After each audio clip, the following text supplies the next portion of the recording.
lá. Trípoli, vamos lá, vamos lá. Muito, muito obrigada, Juan e eu estamos muito felizes de receber você aqui no nosso Prazer. podcast, no Zoom, Fotografia de Moda. É um prazer recebê-lo, um artista da fotografia, um símbolo, tudo que a gente tem que, vamos dizer assim, idolatrar na Ah, fotografia.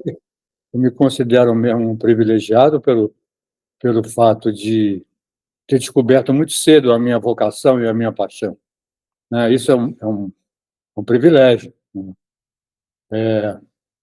E me dedicado com tanto afinco, com tanta vontade, tanto prazer, né?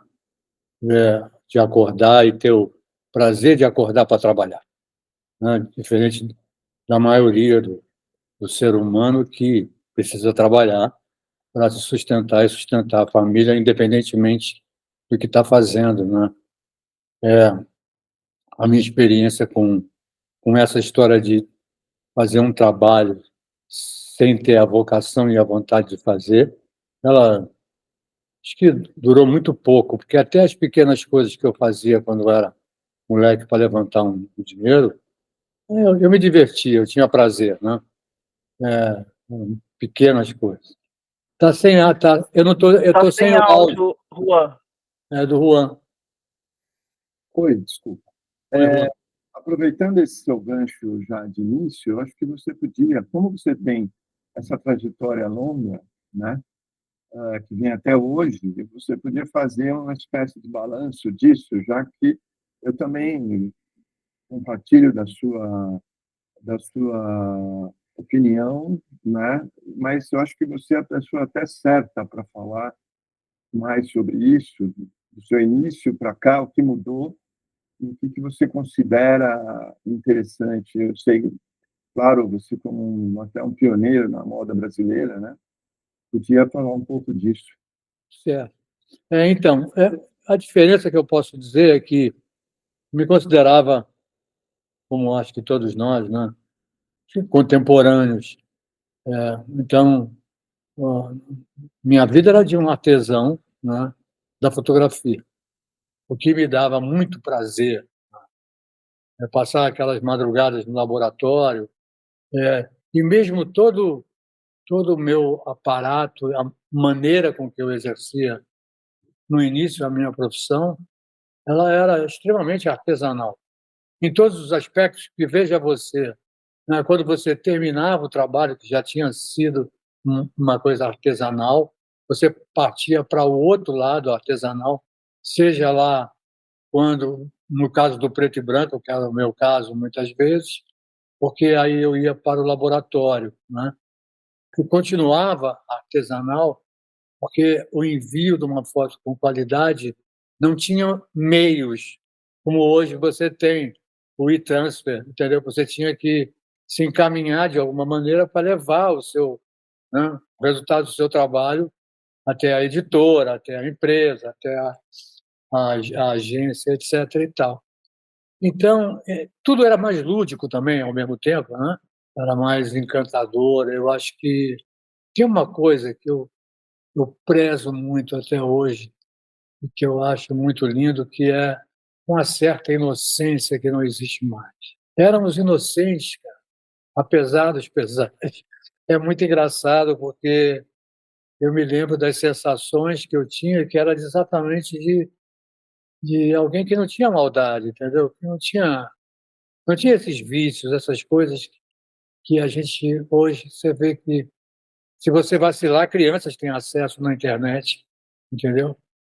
E dentro da inocência naquele período, né, com todo esse lado artesanal que eu acabei de identificar, tudo era mais bonito, é o que pode se dizer, né? Era um mundo encantado, onde eu tive o privilégio de viver e conviver com aquelas pessoas naquele período, naquele Rio de Janeiro. Isso me fez muito bem, né? Me Era deu. tudo muito início, né? Exato. Sim. Não havia uma referência, olha, já existe isso, já foi É. vivido isso. Foi tudo um começo mesmo para todos, né? Mas nós tivemos também uma mudança grande, que vem da arte, na verdade, que foi essa transferência do belo para o conceitual, né? Então, tudo se transformou em conceitual e a beleza foi afastada, né? Isso durou muitos anos, eu acho que só agora nós estamos fazendo uma revisão desse período, né?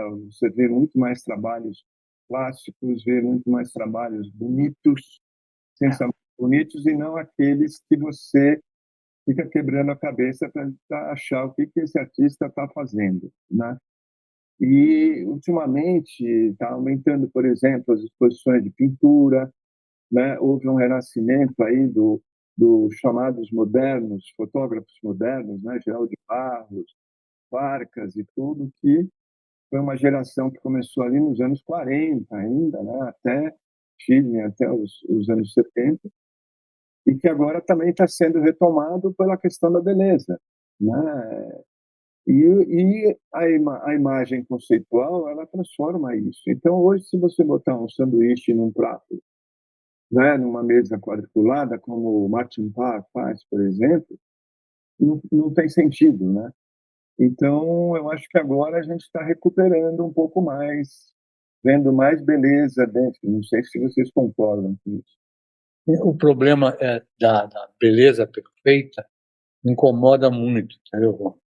Porque o que vem acontecendo, pelo menos na internet, de um modo exacerbado, esse tratamento de imagem, isso para mim, em primeiro lugar, ele é flat, né? Ele reflete o flat, isso é. Ele não tem densidade, ele não tem profundidade, né? Então, me incomoda. De fato, é a busca da tal perfeição que está chegando cada vez mais e vai estar muito próximo, já está deixando muita gente triste, doente, com problemas, e etc., etc., com essa história de uma máquina pensando, algoritmos pensando, organizando e tratando, entendeu? Para criar um mundo perfeito. E que se Então, torna tem uma coisa bastante anódina, né? é, Porque tudo é igual, né? Você não difere exato. um autor de outro ali. Me dá medo. A palavra certa é eu tenho medo, sabe? Às vezes eu fico pensando, será que eu devo continuar? Porque eu fotografo gente, fotografo mulheres. Eu sempre transformei as mulheres em mais belas ainda do que elas eram, porque elas tinham aquilo a oferecer. E sem tratamento nenhum de imagem, era apenas luz, né? A luz é que enriquecia, e fora isso, a direção de quem está do lado de cá, que vai dirigir, para melhor expressão, para o melhor ângulo, etc., etc., né? E era isso e ponto final. E para mim continua sendo. É assim que eu trabalho. Eu crio um ambiente, eu coloco a música. Eu, no começo, lá atrás, adorava tomar meu vinho durante o trabalho, mas pouco, né? Sempre fui moderado com a bebida. Hoje em dia eu não bebo mais durante o trabalho. Música, com certeza absoluta, mas eu deixo para beber depois que eu termino o trabalho, porque eu já estou velhinho, né? Precisa tomar cuidado. Mas vamos lá, a gente está falando do hoje, mas eu queria muito deixar que as pessoas conheçam um pouco mais o Trípoli de ontem. O Trípoli que começou uma história, uma carreira, e que é um autodidata, né? Sim. Então eu queria que você contasse um pouco esse início do seu percorrer para chegar até a fotografia de moda. Eu acho que é muito importante sempre a gente conhecer esse histórico dos fotógrafos, como surge essa vontade de começar a fotografar e a moda entra no jogo. A fotografia entrou na minha vida, eu sempre, desde moleque, desenhava, sempre desenhei. E naquele período mais complicado da vida, que é a adolescência, eu morava com a minha tia e meu tio no Rio de Janeiro, a minha tia que me criou, irmã da minha mãe. Eu perdi a mãe muito cedo. E eu mudava com os meus amigos e depois da escola ficava muito desocupado fazendo bobagem às vezes, e a minha tia preocupada chamou a Maria, que era uma prima dela, que era Ela era professora da Escola de Belas Artes do Rio de Janeiro, professora de escultura. E a minha tia falou: Maria, pelo amor de Deus, me ajuda aí com esse moleque, que o cara é terrível. Mas que vê aí o que acontece, que ele tem uns desenhos esquisitos, ele é muito bom na cabeça. A Maria falou, olhou, falou: ih, Laurinda, ele é artista, cara. Vamos levar ele, vou levar ele lá para a escola para ser ouvinte. Ele fica lá no fundo, pelo menos ele, de repente, não faz besteira, né? E meus amigos me gozavam muito, porque eu sempre achava que eu estava vendo coisas, eles achavam que eu estava vendo coisas demais, que eu estava doidão, o que eu via eles não conseguiam ver.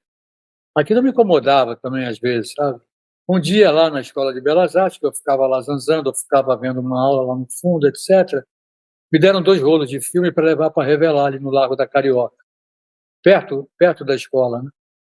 E aí eu fui, e o laboratorista falou se eu queria olhar ou se eu queria dar uma volta, dar de 2 horas, voltar para pegar. Eu, curioso, falei, não, eu quero.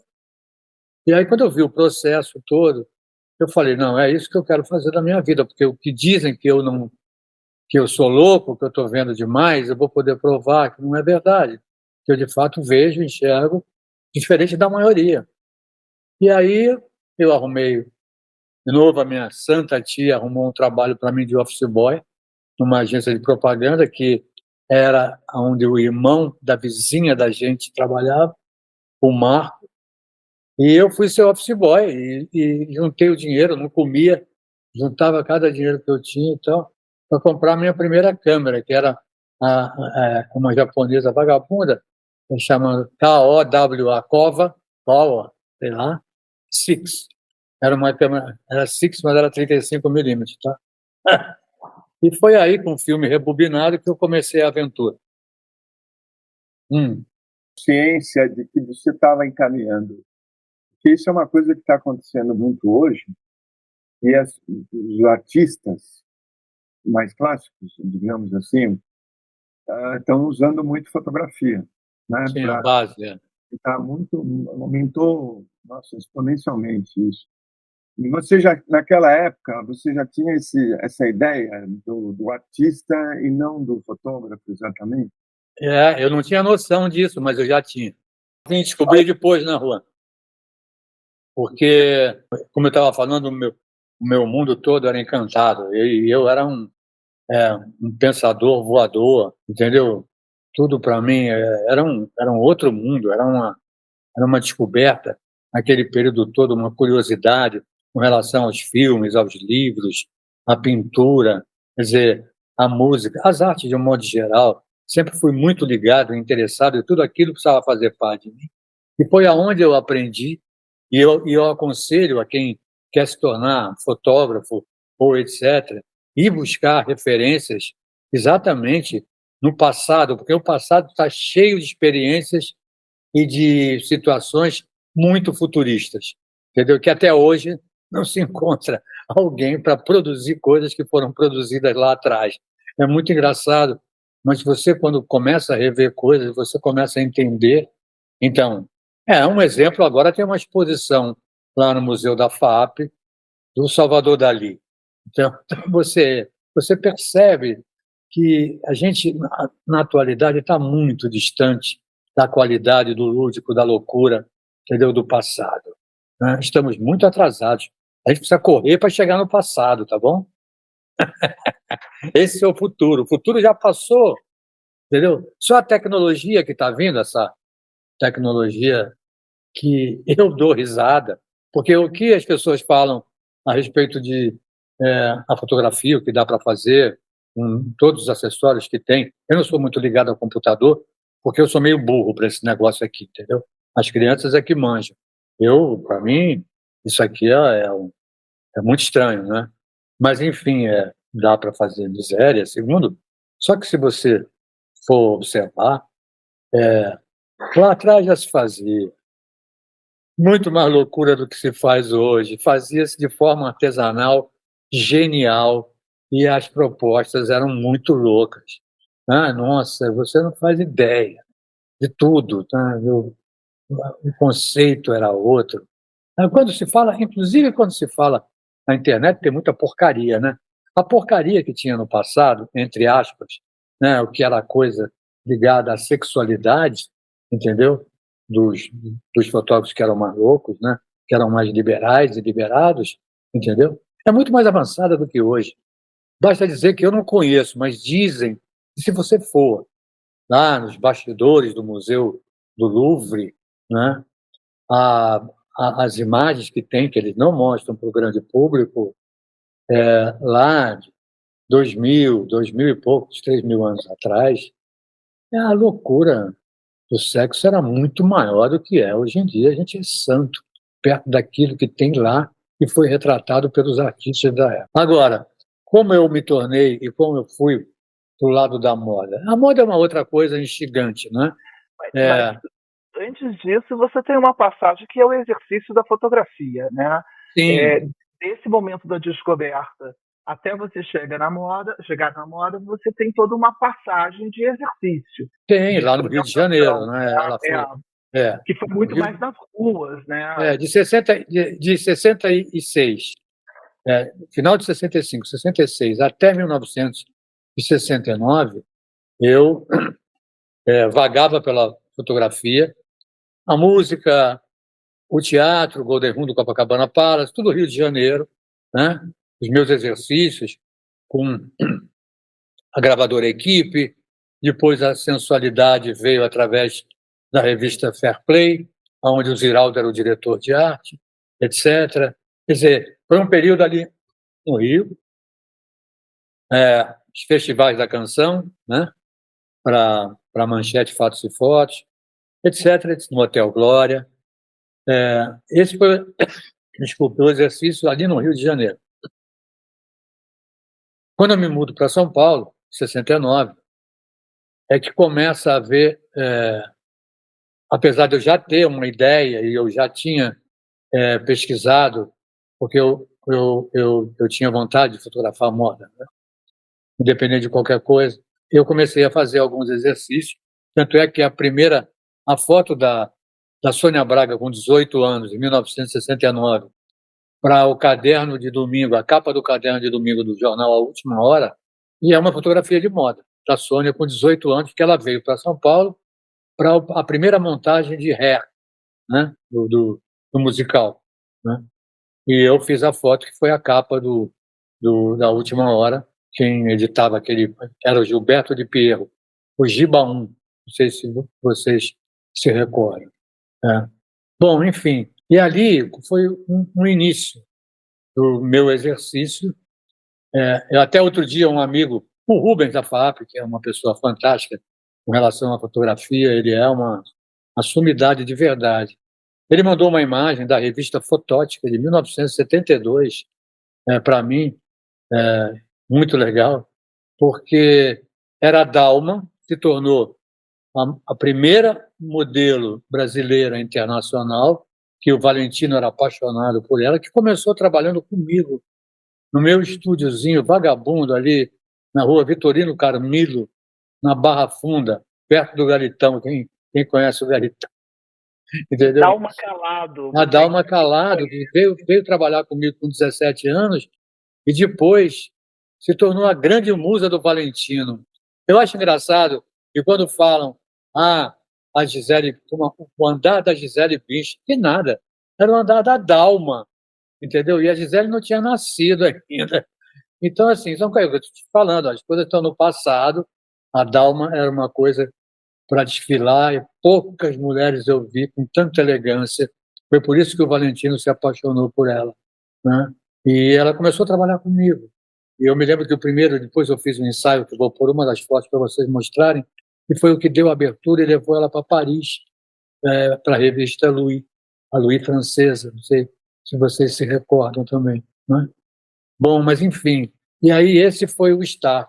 E o primeiro ensaio, o primeiro trabalho com a moda, eu fui chamado na editora Abril, e, se eu não me engano, foi o Caloca, que trabalhava para a revista Cláudia junto com Atílio Bastera, né? E o Caloca sugeriu, eu acho que, para a Constança Pascolato, que era o primeiro trabalho dela também. Era o primeiro trabalho da Constança, produzindo moda, uma matéria de moda. E a gente foi trabalhar no estúdio do seu Chico Albuquerque, que era na Rebouças 1700. Ele era uma pessoa espetacular. Se tivesse mais fotógrafos como o seu Chico, na época, os fotógrafos seriam mais unidos e a situação da fotografia teria sido muito melhor. Entendeu? O seu Chico era um querido. E eu fui para lá, era o estúdio onde se fazia umas matérias. Já era o Estúdio Abril, Trípoli, ou não? Era um estúdio que trabalhava para a Editora Abril com exclusividade. Ele meio que foi arrendado pela Editora Abril e quem tomava conta era o seu Chico Albuquerque, que era um fotógrafo, aliás, um ótimo fotógrafo, né? Ele era um nordestino, não me lembro bem se ele era cearense. Ele era, bom, enfim, era uma pessoa espetacular, muito educada e muito querida, e eu me senti muito bem lá com ele. Então foi o primeiro ensaio, e aí perguntaram que modelos eu queria, eu, abusado, já pedi as melhores que tinham no momento, que era a Uli, que depois se tornou minha primeira mulher, né, que eu tenho uma filha de 50 anos hoje, que era a mulher mais importante daquele núcleo da Rod, do Lívio Rangan, né? E pedi a Anice também. Eu me lembro que foram 2 ou 3, mas a Uli e a Anice eu tenho certeza que está. E aí eu mandei fazer um cubo de espelho. No dia de começar a fotografar, eu levei meu som, né? Posicionei os flashes e tal. Aí o seu Chico foi ver e falou: "Você tem certeza? Tipo, é isso mesmo que você quer?" Tipo, será que isso aí vai dar certo? Me lembro que tinha uma cortina, não tinha porta, sabe? As pessoas podiam abrir a cortina para olhar. E toda hora vinha um curioso olhar, ver a música no último volume, vento na roupa, eu gritando, porque como tinha música, eu tinha que gritar para os modelos me ouvirem, né? A minha taça de vinho, etc., e aí vai, né? Aí terminei o trabalho, a Constança, as modelos me acharam muito abusado. Quem é esse baixinho? O que você acha e tal? E foi ali que o Trípoli começou com a moda. No dia seguinte, naquela época, eles entregavam os filmes, você fotografava, devolvia para eles, eles revelavam, e você ia lá depois ajudar a escolher, né? E no dia seguinte, quando eu cheguei, tinha uma mesa de luz grande, estava todo mundo amontoado em cima do meu trabalho, que era 6x6, né? Com a Hasselblad. Aí seu Chico veio falar comigo: "Meu menino, parabéns, ó, trabalho excepcional, diferente de tudo. Eu imaginei que toda aquela loucura fosse dar esse resultado." É aí que começa a lenda do Trípoli? Aí começa. Aí, ali decolou. Aí vai muita mentira, né? E as pessoas vão criando, né? Você sabe. Aí, depois de uns anos, falavam que do lado do meu tripé tinha uma cama, coisas do gênero. Eu me lembro a última vez que eu encontrei com o Jabô, né? O Jabô saía da rádio e ele ia para uma espécie de o bar de um restaurante que eu ia também. Eu ia para tomar meu vinhozinho no final da noite e tal, e bater papo com o barman, né? Coisa de boêmio. E aí o Jabô chegava para comer uma massinha e tal, antes de ir dormir, né? E aí um dia, ele falou: "Triplo, senta aqui comigo." Pá, eu sentei com ele. E ele começou a me contar a inveja que o pessoal da Globo tinha de mim lá no Rio de Janeiro, o ódio mortal. Falou: "Nossa, eu não fazia ideia, não fazia a menor ideia." Hum. Às vezes é melhor não saber o que as pessoas pensam, É, porque pouco importa também. pouco importa. Na realidade, para mim, sempre pouco importou, né? Pela questão da ditadura também? A ditadura me pegou num momento só. Eu fiz um pôster com os Mutantes. Me lembro até que a foto eu fiz no Leme. Eu juntei eles ali na Praia do Leme e fiz a foto dos 3 e transformei isso num pôster para a Feira da Previdência. Lembra da Feira da Previdência lá no Rio de Janeiro, que era na Lagoa, e que era da Igreja Católica, e fazia uma feira para arrecadar fundos. Então, você tinha que alugar uma barraquinha para vender o seu produto. E estava eu e o Miguel Paiva, o cartunista, sabe o Miguel Paiva. O meu era o pôster dos Mutantes, uma solarização dos Mutantes. Sabe o que é solarização? Você que é fotógrafo sabe. Solarização, que era a imagem deles em preto e o fundo laranja, chamava bem a atenção, laranja gritante. E aí, de repente, eu vejo, vem a polícia e carrega tudo, meu esposo, o do Miguel, e leva a gente embora. E aí vamos lá pro DEIC, sei lá. E a moda entrou na minha vida, então, dessa maneira. E também, eu confesso a vocês, que é verdade, existe um glamour, né? É óbvio, né? No passado, sim, mais ainda, porque estava muito ligada como hoje ela é ligada, a moda está ligada à música, né? Principalmente, porque os grandes ídolos, eu costumo dizer assim, o Prince, que faleceu, infelizmente, aquele gênio da música, ele era um grande estilista, entendeu? Se você olha toda a trajetória dele e e tudo que ele vestia e como ele se produzia, era genial, já era um estilista, entendeu? Ali. Então a moda tem uma importância que eu considero uma coisa ligada mesmo às artes, porque ela cumpre esse papel, né? Ela é teatral e é necessária no teatro, né? Ela é necessária no cinema, ela é necessária de várias maneiras. E foi aí que eu me dei bem, porque enquanto a maioria dos fotógrafos ali permaneciam no estúdio e etc., eu sempre fui ligado ao cinema. Eu ia Então, perguntar isso agora. para mim, o que acontecia é que eu tinha que pegar essas roupas e contar uma história, né? Isso, claro, não foi feito no primeiro trabalho, não. A partir daí, com o Fernando de Barros, na moda masculina, eu comecei a fazer cinema na fotografia, entendeu? Com a fotografia. Contar histórias, né? E a fotografia começou a ficar muito mais interessante. E aí depois comecei a fazer com a Constância e comecei a fazer com outros mais, né? E briguei muito nesse período dos anos 70, briguei muito para conseguir que colocasse o crédito nas páginas com o meu trabalho. E eu, automaticamente, como os fotógrafos eram dos Unidos, eu brigava por mim, mas estava brigando por todos. Porque quando você colocava o meu nome, você se obrigava a colocar o nome dos outros fotógrafos também, óbvio, né? E eu brigava porque eu queria editar a minha fotografia, quer dizer, o diretor de arte ele podia paginar, mas a edição queria eu, junto com a editora de moda, ter o direito de falar, a foto é essa, entendeu?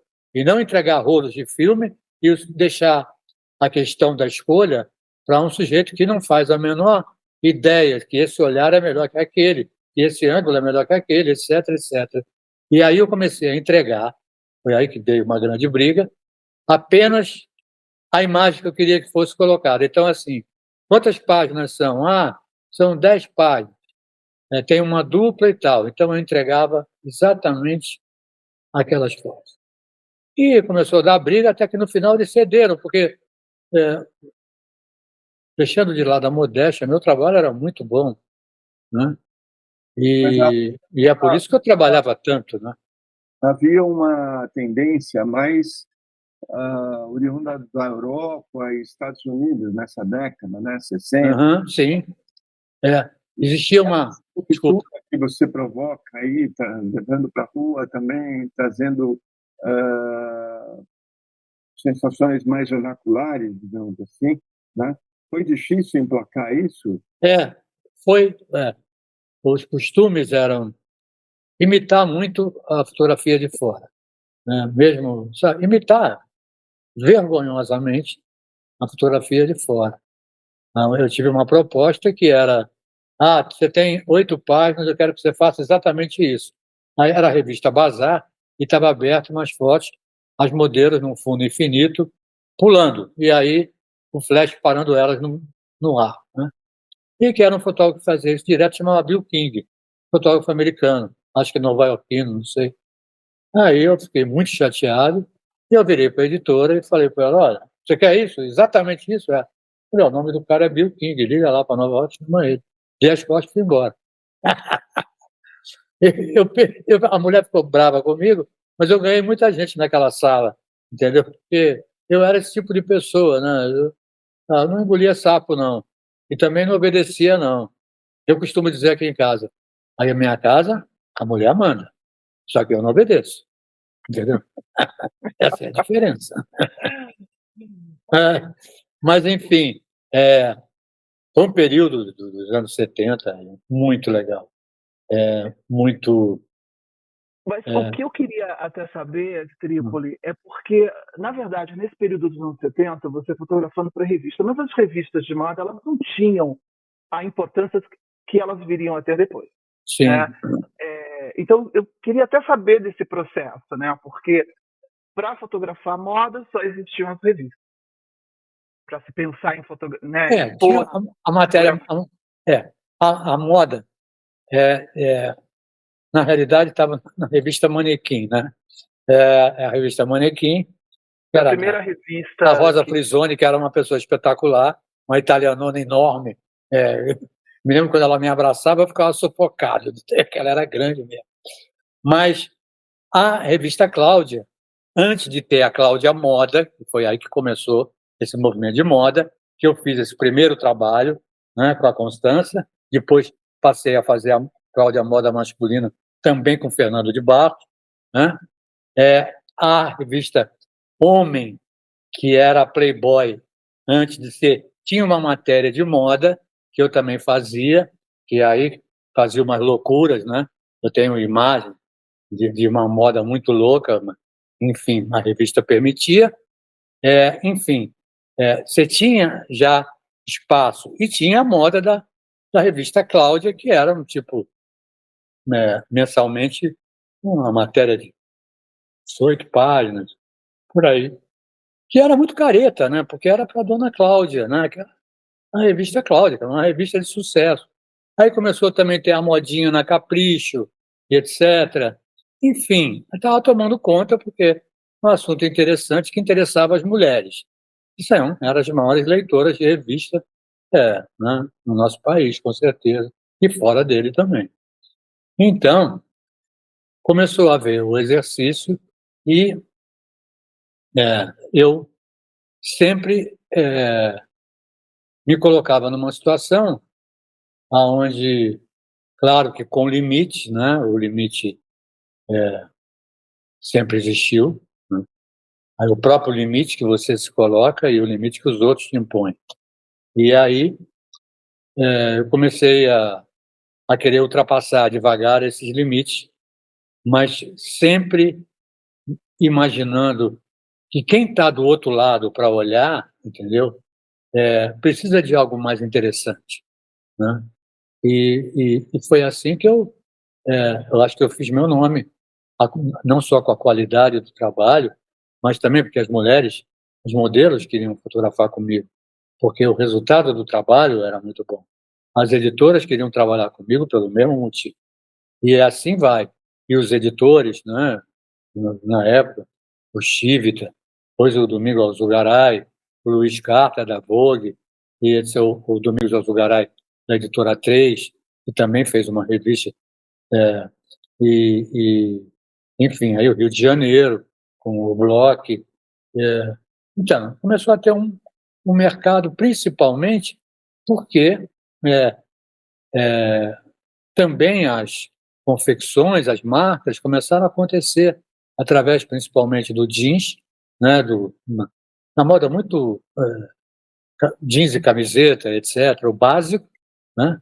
Tinha muita gente produzindo e estava vendendo, e eu iniciei ali um trabalho com as marcas pioneiras, né, com a Soft Machine, e aí vem, né, todas as que acabaram se impondo, né, e depois começaram a ir buscar, que eu me lembro, eu trabalhava com o seu Estevão Brecht, e o André Brecht, filho dele, estava começando como se diz, estava começando a tomar conta dessa área de marketing. E eu acabei me envolvendo com eles, e fazer um catálogo para ele no Quênia, em Nairobi, né, no meio da África, na divisa do Quênia com a Tanzânia, com a tribo Swahili, né? A tribo Maasai, que falava Swahili, desculpa. Então, em 1971, Olha como nós estamos. Para que marca deles? A Vila Romana, o catálogo da Vila Vila Romana de ternos, né? Uhum. Então, assim, eu fui o cara que trabalhou para toda a galera, entendeu? Que iniciou, que as coisas eram diferentes. Então, foi um período muito fértil ali nos anos 70, que vai exatamente de 1969, que eu cheguei em São Paulo, e vem embora, né? E aí, em 82, eu fiz aquela campanha do Dispool, do Flávio Rocha, que também foi uma virada, né? Uma virada no sentido de que eu falei para o Flávio, amigo, a gente está no Brasil, cara. Ficar fotografando louro de olho azul é uma marca que nem a tua, que é uma marca popular, entendeu? Que lida com o povo de norte a sul, mas né? Pô, eu tive uma ideia, Flávio. E tinha o Carluxo, que era um modelo que ninguém usava, mas era gente boa pra caramba, né? E eu tinha descoberto uma menina chamada Fernanda Roncato, que era de São José do Rio Preto, linda, e ela tinha uma semelhança muito grande com a Marilyn Monroe, né? E aí que eu fiz a junção do casal, com aquela mistura, né? A mistura brasileira, a miscigenação, né? De índio, negro, branco, etc., com a Marilyn Monroe, que era a mulher mais cobiçada do mundo. E eu fiz a campanha para a Paul com essa ideia, foi um sucesso estrondoso, né? Isso já foi em 82, né? Que foi quando eu voltei, eu fui morar em Nova York em 79, 80 e 81, né? Então, é isso. Eu sempre fui atrás de novos desafios para mim mesmo, né? Eu sempre me coloquei É nessa importante situação. que quem esteja nos ouvindo entenda que as campanhas, os catálogos publicitários das marcas, eles começam a acontecer nesse período. Isso, Antes exatamente. disso, nenhuma marca tinha catálogo, nenhuma marca tinha Nada, não. publicidade. As revistas estavam começando, então a publicidade nas revistas também era inexistente. Tanto é As pessoas verdade. acham que tudo que nós vivemos hoje já... É, Né, você então quer isso é saber realmente um começo.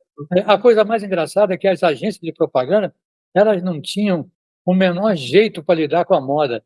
Então eles tinham um grande problema, né? Porque o negócio deles era automóvel, era a margarina, era o biscoito e tal. Moda zero à esquerda. Tanto é que aí a Regina criou aquela empresa dela, a Regina Guerreiro, a gente está falando, né? É uma pessoa espetacular dentro da moda. Ela criou a Choque, né? Que era a agência dela que servia para esse pessoal. O Fernando de Barros também, junto comigo, a gente organizava de produzir catálogo para as pessoas, e só depois de muito tempo é que as agências e também as empresas resolveram aderir às agências, e talvez até por causa de planejamento de mídia, né? Que aí, no caso, a gente trabalhava para uma ou outra agência. Mas a primeira agência que lidou com a moda foi a gangue do Lívio Rangan, porque ele era o fotógrafo, ele era o dono da agência, ele era o dono das modelos, ele era dono de tudo. Até me disseram que quando a Uli era amante dele, antes de casar comigo. E aí, quando a gente ficou junto e ela veio casar comigo, me disseram: ih, rapaz, você não vai trabalhar mais, porque você tomou a mulher do Lívio Rangan, você está ferrado, cara. O cara é poderoso pra caramba. Aí eu era muito abusado, né? Eu virei e falou: o Lívio deve ter inimigo, eu vou trabalhar para os inimigos dele. E foi exatamente o que eu fiz, entendeu? E assim foi, né? Pô, Mas nesse período todo em que você está aí fazendo esse divisor aí da moda, ao mesmo tempo a gente vai um pouco mais para o futuro e você para dentro dos grandes museus de arte, né? sim. MAB, da FAAP, o MASP. Então, nesse período, ou até antes, você já imaginava isso? Quer dizer, eu estou fazendo arte, autoral já era, isso não faz, Sim. né? Mas imaginava esse pulo assim para o museu? Não, no começo eu não imaginava mesmo, né? Mas com o passar do tempo, eu fui percebendo, e também com as minhas viagens para fora do país, né? E eu vivi fora, que nem eu te falei, eu comecei a perceber a importância da fotografia mundo afora, a importância na Europa, principalmente em Paris, né, capital mundial da fotografia, a importância em Nova York, enorme. E aí eu falei, nossa, nós precisamos dar essa importância lá no Brasil também, entendeu? E eu também fui pioneiro nisso, porque eu falei, cara, fotografia é arte mesmo, as pessoas aqui não entenderam ainda, né? Ah, e o Brasil já tinha, alguns fotógrafos aqui, já tinham o olho mágico, sabe? O olho mágico de um artista, vários, né? Eu me lembro quando eu lancei meu primeiro livro, que é a Maureen Ciliati, uma fotógrafa excepcional, que hoje está beirando 100 anos de idade, mas está aí, vivinha da Silva, graças a Deus. Ela falou, Trípoli, como você conseguiu editar um livro? Ah, meu Deus do céu e tal. Eles tinham uma grande dificuldade até de mostrar o trabalho.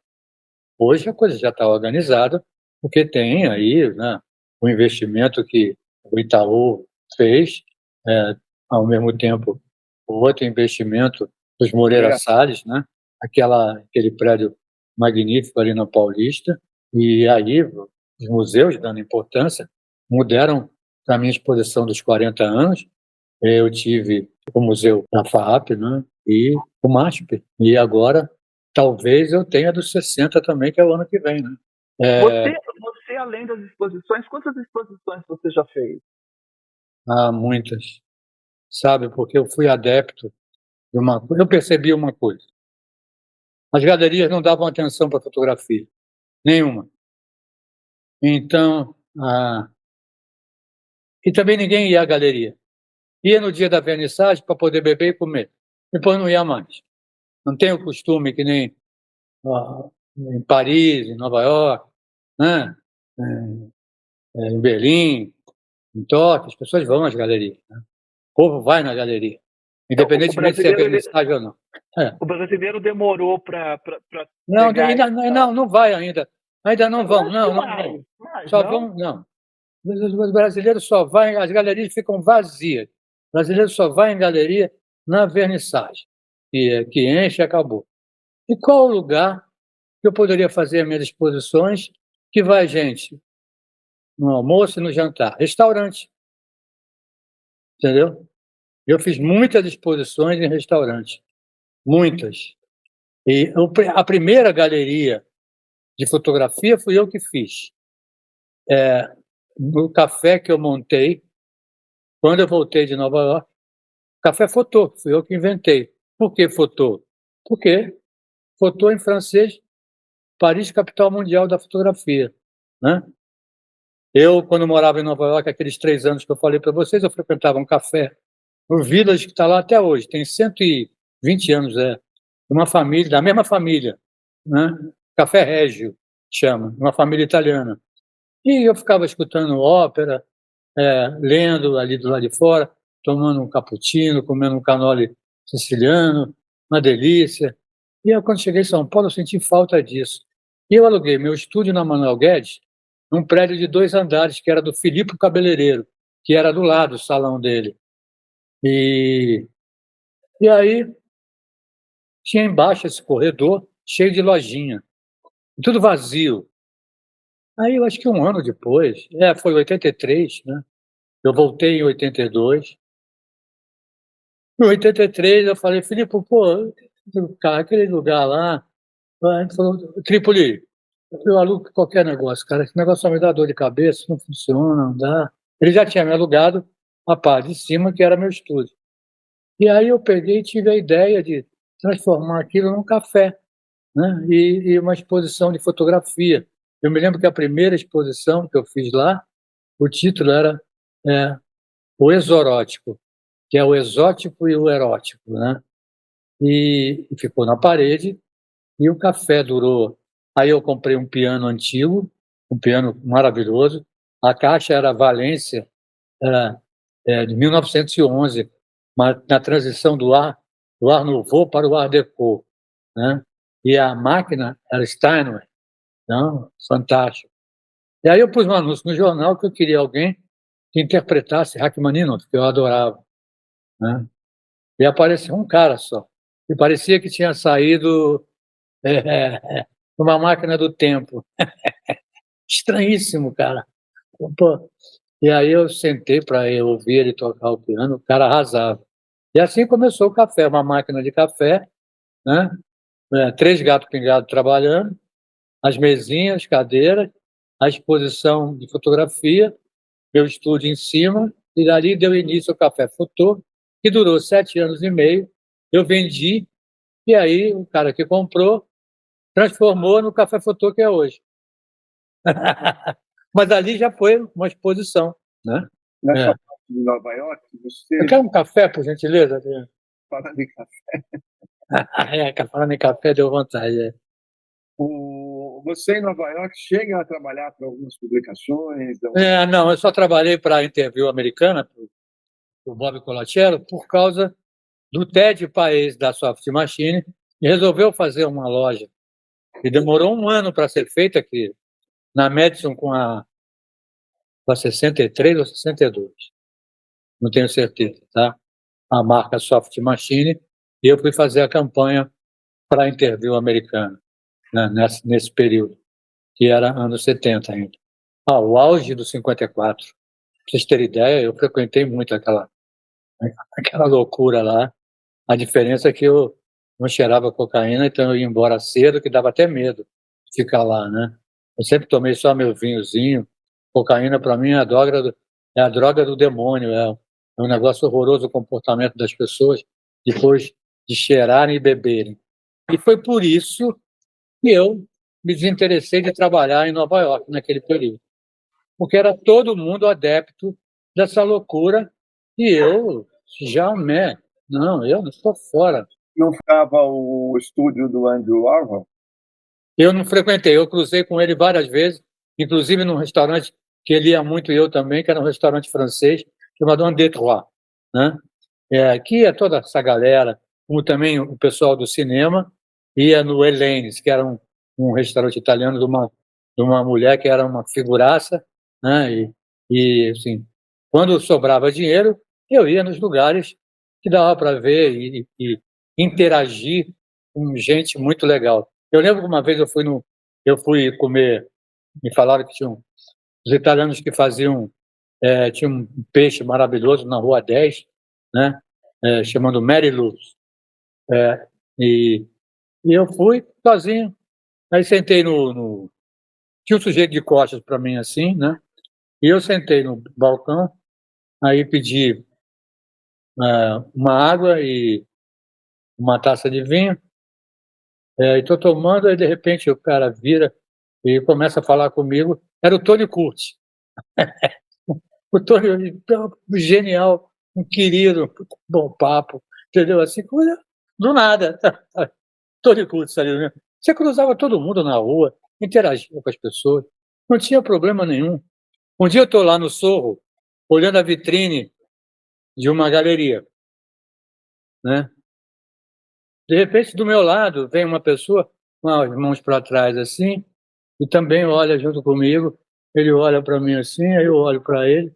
Era o Richard Avedon.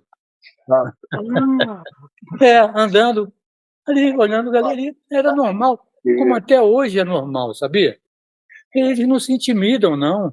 Eles não deixam de ter. Isso que eu acho maravilhoso. Eu acho tão bom. Você quer saber? Eu acho tão perigoso, tão triste, essa coisa da celebridade, patético, que acaba com a liberdade. Acaba com a celebridade, né? Interview, Bob Colaccero, que eram dois nomes incríveis, né? Exato. Eles começaram a lidar com isso, né? E principalmente o Andy Warhol, né? Mas o Andy Warhol, ele andava.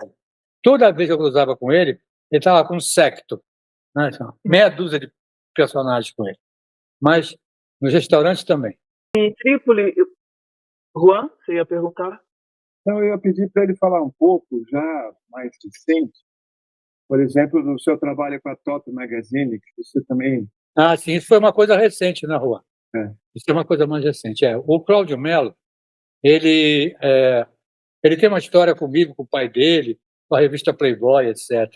E aí ele queria que eu fizesse uns ensaios mais sensuais falei, liberdade absoluta e condições de trabalho? Sim. E aí eu comecei a fazer os ensaios para ele. Eu acho que foram durante um período de 1 ano. Foi muito legal, muito criativo. Eu tinha umas Muita, fotos granuladas, né? Assim, de cor, granuladas, assim. não, ali tinha de tudo. Liberdade absoluta. Tanto é que são fotos aqui do período de 2000 acho que 2014, 2015, 16, 17, 18, por aí, né? Foram uns 3 ou 4 anos ali e o resultado é muito incrível, né? Assim, toda essa liberdade de expressão e sem vínculo comercial. Aí a liberdade é maior ainda, né?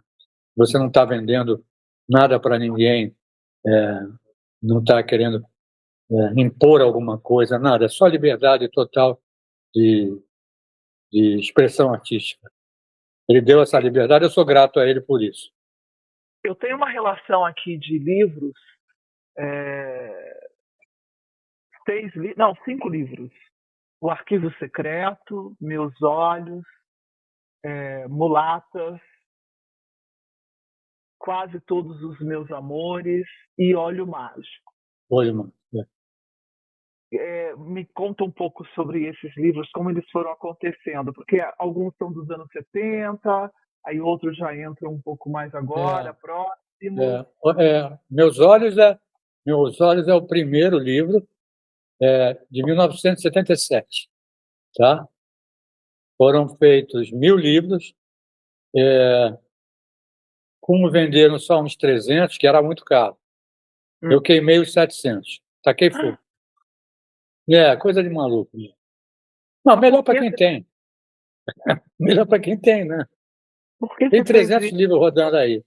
Eu tenho 2, um está bem velhinho, aliás, entendeu? Aí, depois disso, foram as edições especiais, principalmente com Domingos Alzugaray, da Editora 3, que foi o Arquivo Secreto e depois As Mulatas, né? Aí, nos 40 anos, quase todos os meus amores, editados pela FAAP, foram 5.000 livros, não tem mais também. Tá? Eu considero que é o livro que tem bastante história da minha vida e um pouco do meu trabalho. E, por último, 250 livros, que ele tem 50 por 50 centímetros, que é o Olho Mágico, que é o olhar do fotógrafo e o olhar do fotografado para a lente do fotógrafo. Entendeu? É como se você tivesse posto a cara mesmo para ver quem está do outro lado. Então você está olhando no olho mágico e você vê aquele carão e a expressão, entendeu, da pessoa. E que o olho é mágico. Ele tem sabe, esse poder, essa magia que você enxerga diferente, entendeu? Através dos seus olhos, né? Cada um vê de uma forma diferente. Porque o olho tem uma ligação com a mente, é uma coisa interpretativa. O que você está olhando vai para o seu cérebro e ele não está identificando aquilo que o outro cérebro identificou. Ou mesmo o que para você é uma imagem, para o outro não tem significado. É aí que vem a parte que você pode chamar, eu sou louco, sou diferente, mas não é, eu acho que não é a diferença, é essa verve artística que o fotógrafo traz, né? Ele consegue enxergar, às vezes, naquilo que parece tão simples aos olhos de todo mundo, não parece ter significado e importância nenhuma, e ele vê alguma coisa especial. É aí que está o grande barato da fotografia e de quem fotografa. Mas eu estou chocada que você não tenha... Mas você tem um exemplar, pelo menos, de tenho cada 2, livro. não, tenho 2. Aí eu já fiquei um pouco mais Não, feliz. sim, E o futuro, o Trípoli, quais são os planos para o futuro, para a gente chamar? Bom, a gente está tentando organizar a exposição dos 60 anos no Museu da FAAP o ano que vem. Estamos tentando, organizando aí para ver o que vai dar. Eu tenho em mente uma exposição no Museu Afro, que eu só preciso de verba para separar, chamado Preto Lindo Preto, que é a fotografia dos pretos sobre um fundo preto, com elementos pretos, entendeu? É uma coisa bem forte e bem legal. Por enquanto é isso. E me dedicar aqui a ajudar a olhar, rever o arquivo, para ver o que se acha de interessante, que foi perdido, se foi perdido muita coisa, principalmente dos anos 60, aquele período do Rio, é uma tristeza. Ninguém sabe onde está o arquivo da Manchete, nem da FC Editora lá. O arquivo da Manchete ele foi vendido por um advogado. Mas o advogado não disponibilizou. Não, mas o que conta a lenda é que ele teria comprado os arquivos objetos, né? Sei, as latas. E levou o que estava dentro, né? Caramba, já imaginou? E tinham coisas incríveis, porque na época do David Singh, com essa turma, o que acontecia, todas as imagens isso eu cheguei a ter na Folha até os anos 90, quer dizer, você recebia uma imagem que você comprava de uma agência, por exemplo, eu escrevi sobre o livro do Cartier-Bresson para a Ilustrada e a gente comprou vieram as fotos em papel, né? Então você tem a Manchete, imagina, as fotos dos grandes fotógrafos da época, internacionais, que estavam no papel. Só que ninguém sabe exatamente o que foi feito, dizem que está sendo vendido em leilões aí no exterior, mas tanto a gente teve um debate na Casa da Imagem com o Walter Firmo, alguns remanescentes da Manchete, né? Querido Walter, grande fotógrafo. Sem conseguir ter o material de volta, né? Eu adoraria também. Não tinha uma cultura de organizar arquivo, né? Vamos combinar que até hoje você fazer uma antologia de grandes fotógrafos é difícil, porque nunca guardaram muito as coisas, não sabe onde está, não lembra a data. Bom, Juan, eu mudei de estúdio uma dúzia de vezes, para você ter ideia. No mínimo. Então, e casei 5 vezes. Então, se perdeu muita coisa, né? Fotos maravilhosas que se perderam com o tempo. Mas paciência. Sei lá, vi. Bom, Trípoli, muito obrigada. Obrigado a vocês. Foi ótimo conversar com você, rever toda essa sua memória. Gostaria muito de ter oportunidade no futuro de poder ver teus livros, conhecer um pouco sobre teus livros. Sim, claro. Enfim, então agradeço. Não, o prazer é meu. Obrigado pelo convite. Obrigado, Juan. Eu quero fazer um retrato do Trípoli também, então a gente podia combinar. Vamos, não, me liga, a gente organiza. Tá bom. Tá bom, Juan? Um abraço.